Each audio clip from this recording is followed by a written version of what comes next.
KPBS On Demand is supported by Paint Care, offering households and businesses in California more than 800 leftover paint drop-off sites for recycling. Quantities of 100-plus gallons of paint may qualify for a large volume pickup. Learn more at paintcare.org. It's time for KPBS Midday Edition. 4 years ago, California made taking an ethnic studies course a requirement for high school graduation. But that effort faces new challenges as the state budget pauses its funding. I'm Andrew Bracken, in for Jade Heinman, with conversations that keep you informed, inspired, and make you think. How a funding pause could impact the state's push for ethnic studies in high schools. It's not going to go away in terms of the determination and the resistance of people to be fully represented and fully humanized in schools. We learn more about the history of ethnic studies in California and what impact the funding change means for San Diego students. That's ahead on Midday Edition. First, the news.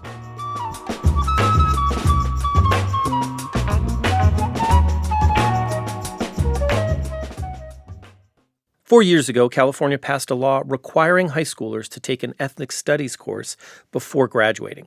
That law is called AB 101. But the state's latest budget does not include funding for ethnic studies. And that's left local districts across the state in limbo. Many ethnic studies courses were set to start this fall. So what does this all mean for ethnic studies going forward? My next guest works with school districts to implement ethnic studies curriculum. His name is James Fabionar. He's an associate professor and associate chair in the Department of Learning and Teaching at the University of San Diego. James, welcome to Midday Edition. Thank you for having me.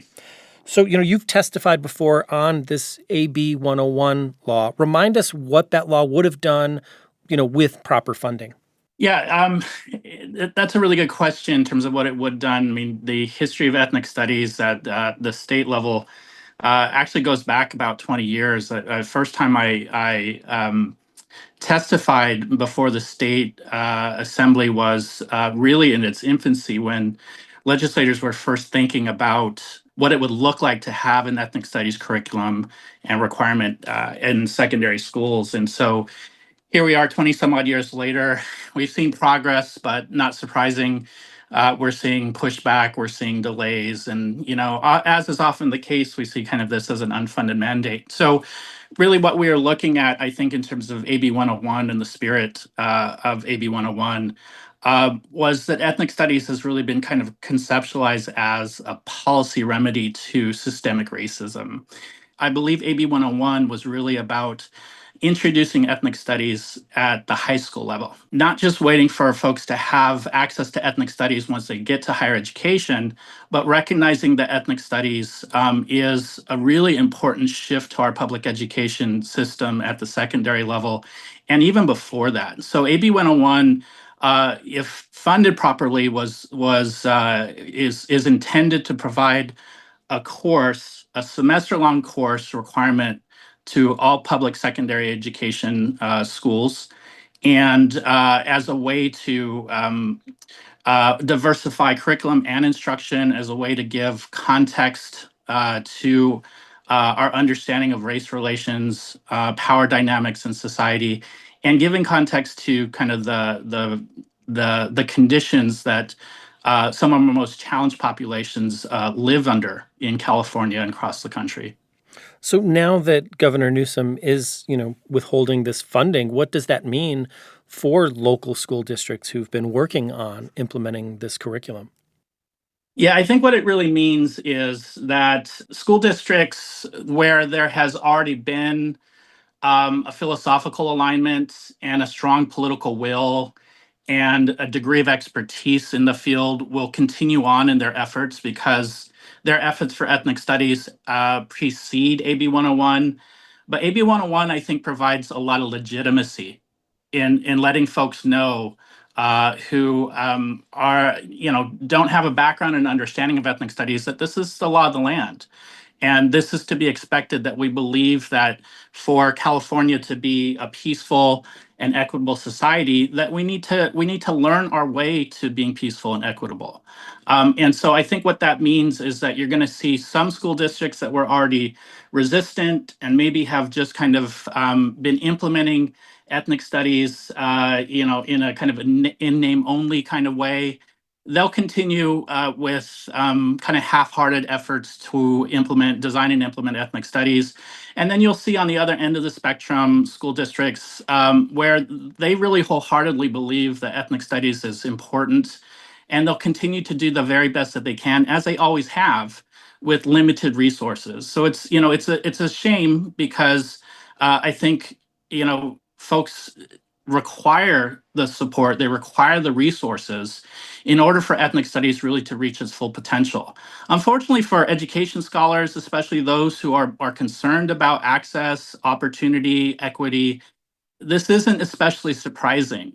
At every stage in our country's development around public education, our efforts to make them more equitable, more accessible, and more responsive to our linguistic and cultural diversity of our complicated racial past. Whether it's bilingual education, multicultural education, these kinds of backlashes happen, whether as overt kind of forms of pushback or as more systemic forms of pushback in the forms of policies or unfunded mandates. Yeah, I mean, you mentioned this pushback there, and there has been a lot of controversy surrounding ethnic studies in high schools. A lot of that has to do maybe with how we define ethnic studies. How do you define that? Yeah, I think that the real challenge, and just to give kind of context before I give a direct answer to that, is to understand the complexity of what ethnic studies is. Ethnic studies is a field of study that comes from the knowledge and wisdom from below, right? That is to say, people who have been marginalized in society and for whom our education systems, whether primary, secondary, and higher education, those systems weren't built for these folks, their wisdom traditions, their experiences, and our public education system wasn't built to be responsive to them. And so the origins of ethnic studies really comes from the knowledge and the wisdom of those communities that were fighting for access, that were fighting for acknowledgement, that were fighting for opportunities in higher education. So the field of ethnic studies was born out of higher education, and it's really diverse. When we talk about defining ethnic studies in secondary education, we're talking about trying to discipline a field. And I use discipline not only in the academic term, in terms of a tradition, but I also use it more in terms of the broader term discipline. When you discipline something, you constrain it, you boil it down, you give boundaries to it. And so when we're talking about defining ethnic studies in secondary schools, what we're really trying to do is discipline something that is really varied and really diverse and really responsive to communities of color that have been challenged for generations. And so because I give that background in saying that my definition of ethnic studies really is about understanding the ethnic struggle, the racial and ethnic struggle of minoritized groups in the United States, particularly with the concept of understanding the nation's history of colonization, right, of enslavement, of displacement and exploitation. Given that, what do you think teachers need to be prepared for to teach ethnic studies in these high school classrooms as opposed to, the college level, for example? Yeah, I think that's a really interesting question. Since 2018, I have been part of a program evaluation study to support San Diego Unified School District's ethnic studies graduation requirements. And the goal of our work, our partnership, has been to try to learn alongside of each other, right? And to ask important questions and gather data, and to develop analyses that can help the school district to develop its capacity to support its teachers.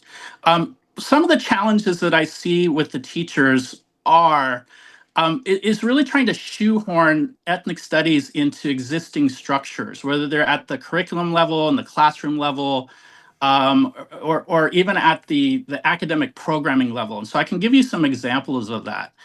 So we're seeing really three different kinds of approaches to ethnic studies at the secondary level.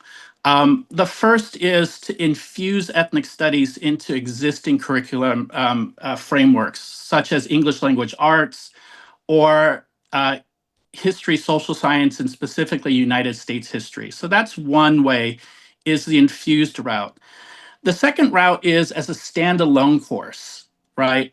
And then the third route is really to provide students opportunities at the community college or other outside sources where they can fulfill the requirement.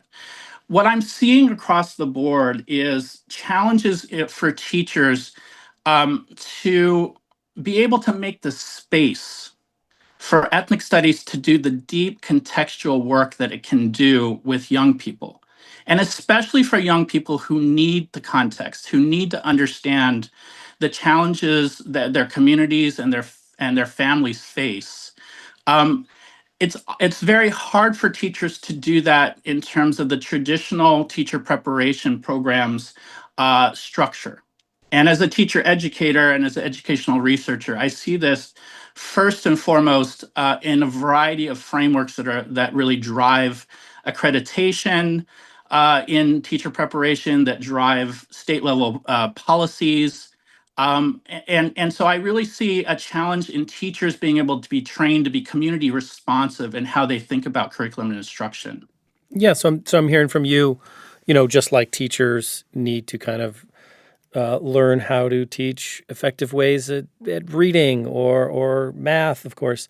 A similar kind of like deep dive into how to engage students with ethnic studies Yeah. curriculum is needed from your point of view. Yeah, so that the part of it is, yes, it's at the instructional or the pedagogical level. A lot of it also is in access to resources, curriculum resources, readings, oral histories, local groups and expertise, the Hmm. input, so to speak, of what happens in the class. It takes a really discerning teacher to know how to integrate different types of sources to make the information relevant, to make the information responsive. And that's a real challenge. That's a real challenge. At the school district and the school level, what this often means is the resources for professional development, right? And so I see principals who are doing their level best, really, to provide substitute teachers so their teachers can get the professional development support that they need.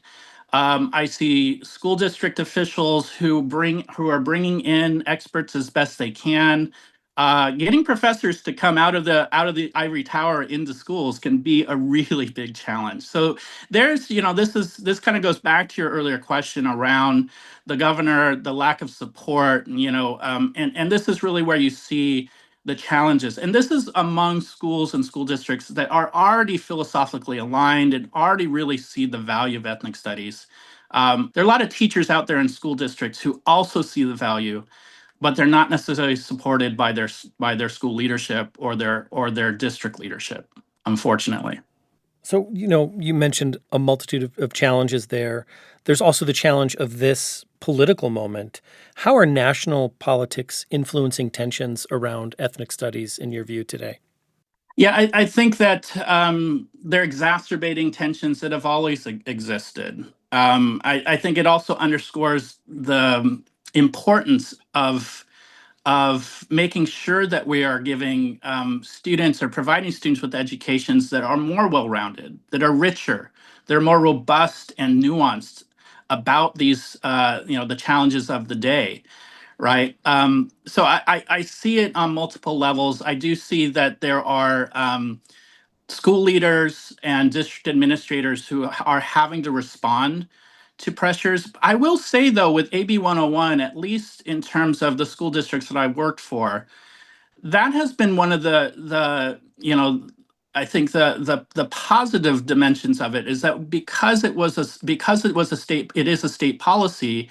There's a legitimizing there, that there has been a calming in terms of some of the pushback, because it is a superintendent or a school board member can say, "Hey, our state has voted representatives that believe that this is what's in the best interest of our state and our students." So while there has been pushback, and pushback is always to be expected when you're trying to give voice and representation to historically marginalized groups, I think there have also been some bright spots here and there. I think in terms of the current political moment, uh, you can see where California stands in contrast to much of the broader country in terms of its value, that we're facing a cultural backlash at this moment. And of course, that's really unnerving. And at the same time, there are 20 some odd policies around the nation requiring ethnic studies in some form. And so California is not the only state where this is occurring. I will say, however, that with the secondary requirement, the requirement at the community college, the CSU, and the UC, it is poised to be the most comprehensive of them. So, given all that, what are your predictions for the future of ethnic studies in high school classrooms, especially with this latest news about statewide funding? Yeah, so my mind goes to a couple different places with the question. I think, to some degree, culture always trumps policy, right? And so when I think about where ethnic studies sits as, representing the history, the traditions, and the wisdom from below, and people who are not going to go away, and people who are determined to maintain their identity and a sense of self-determination, it may go away as a policy mandate. It's not going to go away in terms of the determination and the resistance of people to be fully represented and fully humanized in schools, right? So, in a very broader philosophical response to your question, I think that's where ethnic studies will always sit. In terms of where it'll go in terms of funding, I think we're already seeing, there was already a precarious degree of commitment from the governor, right? This was, if you'll recall, the AB 101 was twice vetoed. It wasn't until it was the political pressure from minoritized communities in response to the racial reckoning of 2020 that really mandated that he sign it. But I don't know that we've ever seen a full-throated support of it. And so, I think we don't yet know kind of how our state is going to respond to the broader national moment, and in terms of our own history of race in our states. But I think depending on what the upcoming elections look like, I think it'll have some serious implications. I do think that there's tremendous headway that's been made in terms of people can imagine, for instance, teaching credentials that have an ethnic studies focus on it. I think that there have been elaborate professional development uh, programs and opportunities in ethnic studies. I think that potentially we'll see the floodgates open in terms of generationally younger people recognizing more and more that this is long overdue. It's long overdue. I've been speaking with Professor James Fabianar. He's a associate professor and associate chair in the Department of Learning and Teaching at the University of San Diego. Professor, thank you so much for your insights today. Thank you very much for having me.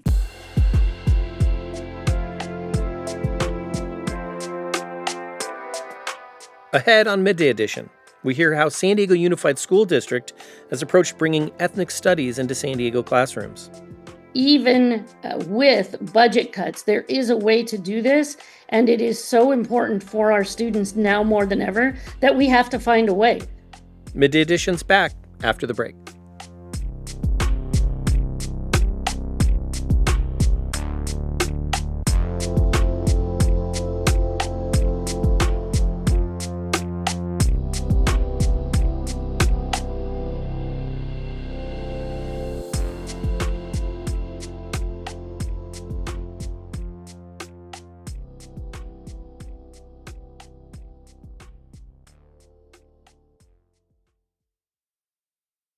You're listening to KPBS Midday Edition. I'm Andrew Bracken, in for Jade Hindman. This hour, we're talking about the state of the ethnic studies graduation mandate in California public high schools.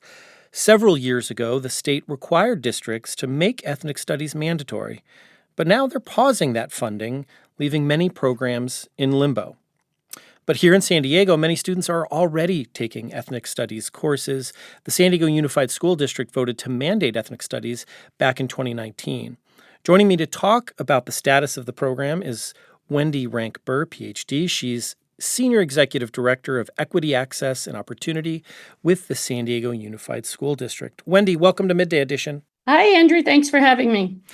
Great to have you here. So under AB 101, ethnic studies would have been a requirement for all districts beginning with the class of 2030, but you all were able to kind of do it a little bit earlier, starting that with the class of 2024. Why was that a priority for the district? Well, ethnic studies has actually been a part of San Diego Unified School District for over a decade and actually goes back even further than that. If you look at some individual course offerings, we were offering courses for ethnic studies as early as 2000. They would have fallen under that definition of ethnic studies as we define it now. And we were focused on that work and wanting to make it a graduation requirement even before AB 101 because we believe representation matters. And the evidence for ethnic studies and its positive impacts on academics for all students is quite consistent and compelling. And so as a district, we decided to proceed forward because the state had been moving forward with the mandate for a graduation requirement, stepped back from it, moved forward. And finally, we just said we need to move forward with it. And the state will get there when they get there. So not waiting for the state. San Diego Unified, you've been kind of pushing on this for several years now. Can you talk a little bit about what an ethnic studies class looks like? What does a curriculum cover? What would I study in a class like that? So in San Diego Unified, when we talk about ethnic studies, it's both pedagogy and content.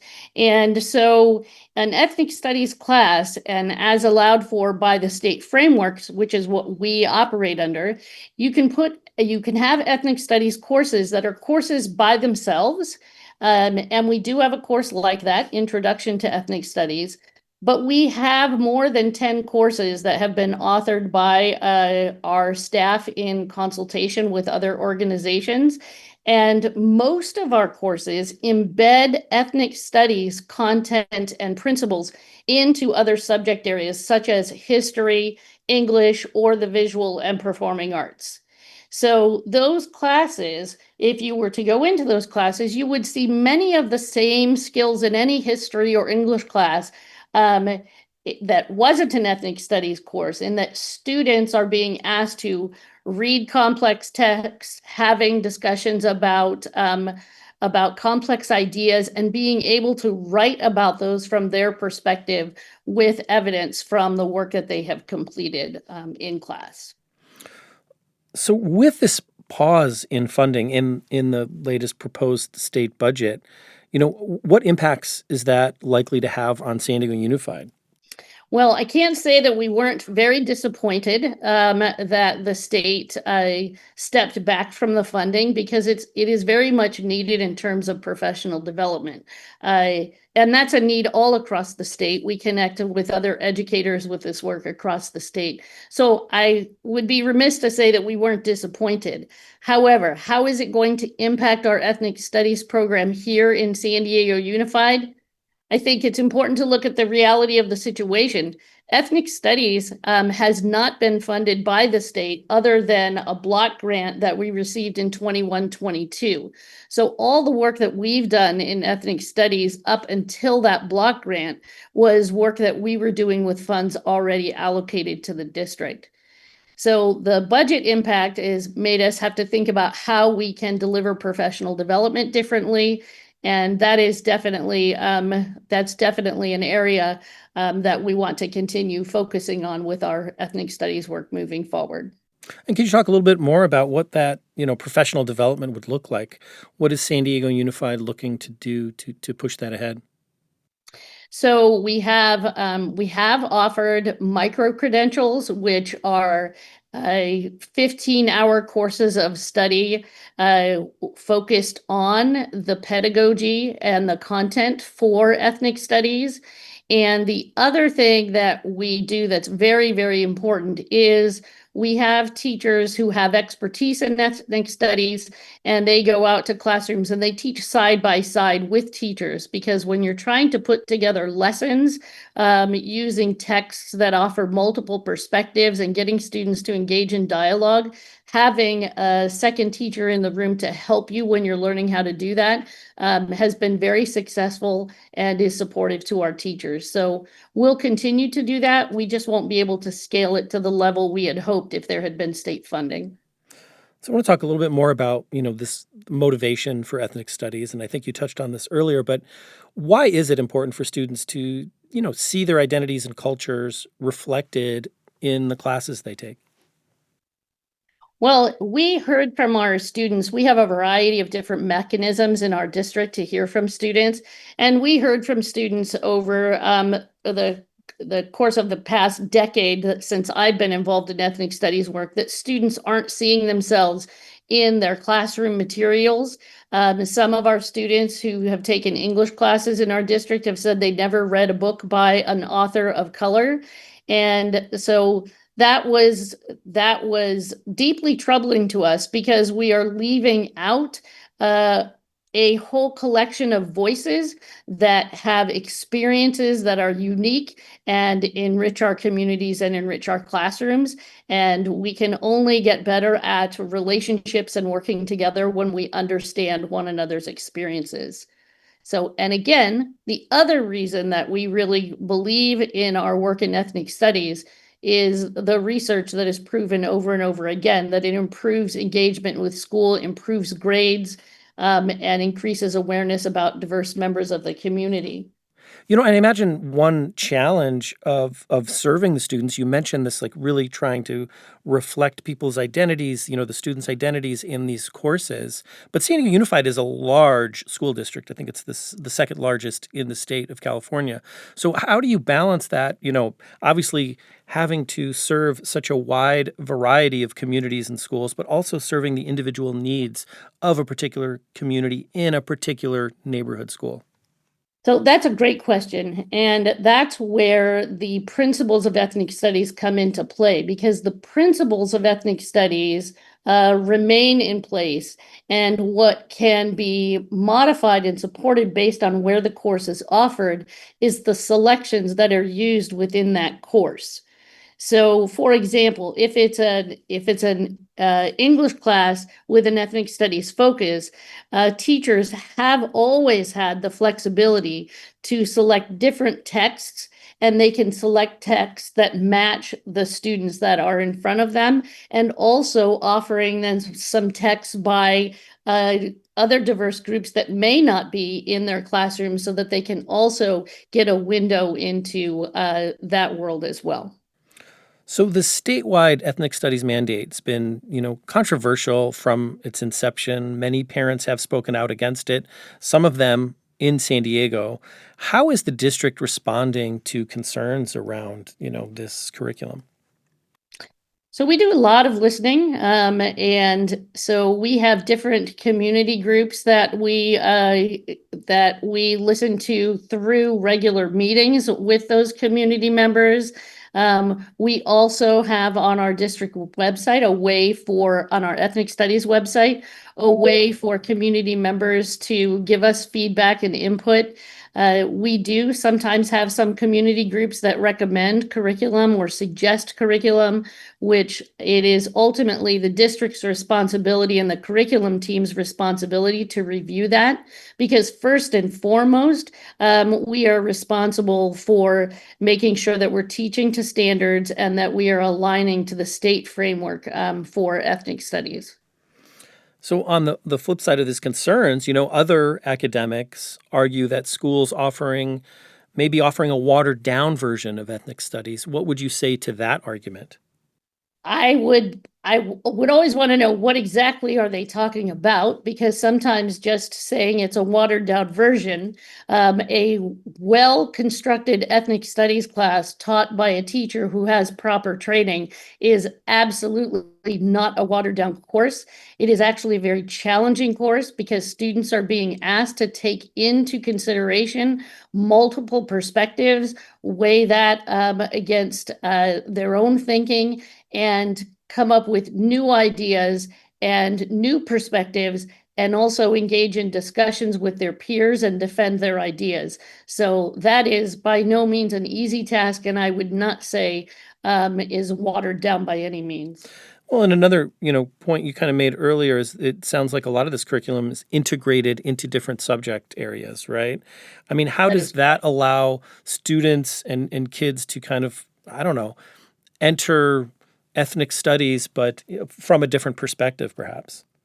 Yes, it does. It does allow for that. And it is one of the reasons why we made the choice to approach our ethnic studies work here in San Diego Unified by embedding it into other courses. So, for example, one of our courses, we have a U.S. history course with an ethnic studies focus, and we wrote that. That was one of our first courses that we wrote in collaboration with Facing History. And with that particular course, looking at just thinking of the different perspectives that you could bring to U.S. history events based on the different groups. What would you like to see from other districts, whether here locally in San Diego County or statewide, when it comes to ethnic studies? I mean, we're kind of well aware that there's a lot happening in this space, at the university level on down. What would you like to see more of from other local school districts? I would really like to see across the state that we had a network of ethnic studies educators who are supporting one another in this work. Ethnic studies began as a university level course, and we are bringing it into a K-12 environment, which I think is incredibly important. But in order to get the highest quality experience for our students out of that, we need people to come together who are doing this work and to share ideas, share best practices, even with budget cuts. There is a way to do this, and it is so important for our students now more than ever that we have to find a way. We simply have to find a way. So I'd like to see other districts not back down just because they're not being funded. There are many things that aren't funded that are important for kids, and this is one of them. Finally, what would you say to those who may be skeptical about ethnic studies at this K through 12 level, or who, simply might like to learn more? Well, if they want to learn more, we do have our ethnic studies website on our district webpage. They can learn more about what we're doing here. And I would also encourage them to do some learning about ethnic studies, talking to students. We do a student survey every year, and our results from 23-24, over 70% of our students agreed or strongly agreed that they learned about diverse people in their community, and that it positively impacted their commitment to learning and coming to school. So I would encourage people to learn more and engage, and we're always here to listen. That is what we do, because that's what's going to make us better and stronger. I've been speaking with Wendy Rank Burr, PhD. She's Senior Executive Director of Equity, Access, and Opportunity with the San Diego Unified School District. Wendy, thanks. Thanks, Andrew.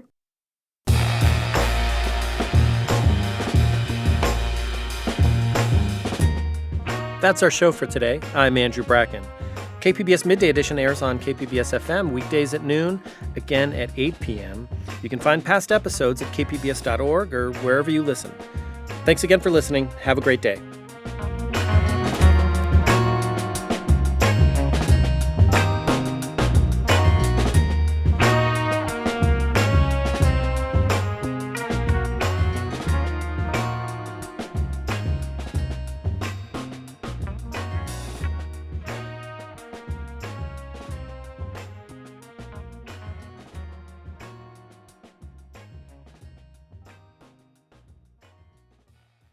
KPBS On Demand is supported by Marrokal Design and Remodeling, helping homeowners with their home remodeling needs. From ADUs to kitchen remodels, room additions, and custom homes, Marrokal Design and Remodeling can help homeowners design and build their dream homes. More at trustyourhometous.com.